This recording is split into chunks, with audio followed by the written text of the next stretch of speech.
Le chiffre d'affaires avec vous, Stéphane Pedrazzi.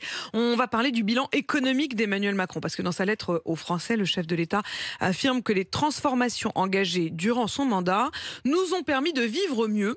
Et bien avec vous, on va voir. Du point de vue économique, est-ce que c'est vrai? Alors tout dépend ce que vous entendez par vivre mieux. Si on s'intéresse au pouvoir d'achat, il a effectivement progressé pendant le quinquennat, entre 4 et 6% de hausse, selon la Direction générale du Trésor, même si le ressenti, lui, est complètement différent, surtout depuis quelques mois avec la hausse des prix de l'énergie. Sur l'ensemble du quinquennat, le revenu brut des ménages a également progressé, plus 8%.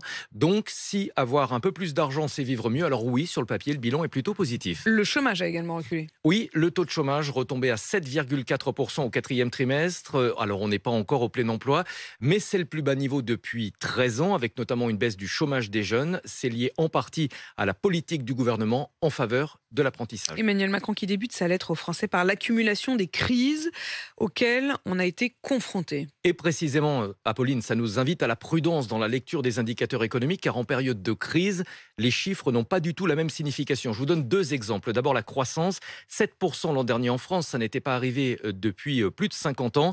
Dans l'absolu, le chiffre est phénoménal, mais si on a eu 7% de croissance l'an dernier, c'est parce qu'on a eu une récession de pratiquement 8% en 2020. Pareil pour les faillites d'entreprises, un peu plus de 27 000 l'an dernier, c'est le plus bas niveau depuis 1986. Est-ce que pour autant c'est le reflet d'une situation économique exceptionnelle?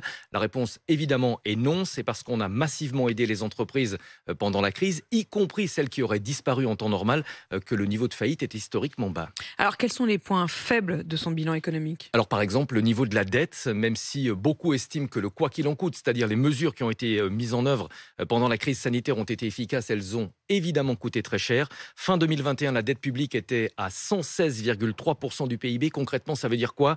41 800 euros de dette par Français. Lorsqu'Emmanuel Macron est arrivé au pouvoir, on était à 32 000 euros par Français, pratiquement 10 000 de plus en l'espace de 5 ans. Mais attention quand même, Apolline, vous savez ce qu'on dit avec les bilans chiffrés. L'écrivain américain Mark Twain disait « Les chiffres ne mentent pas, mais les menteurs adorent les chiffres ». Il faut donc y faire bien attention. Heureusement que vous êtes là pour les décrypter.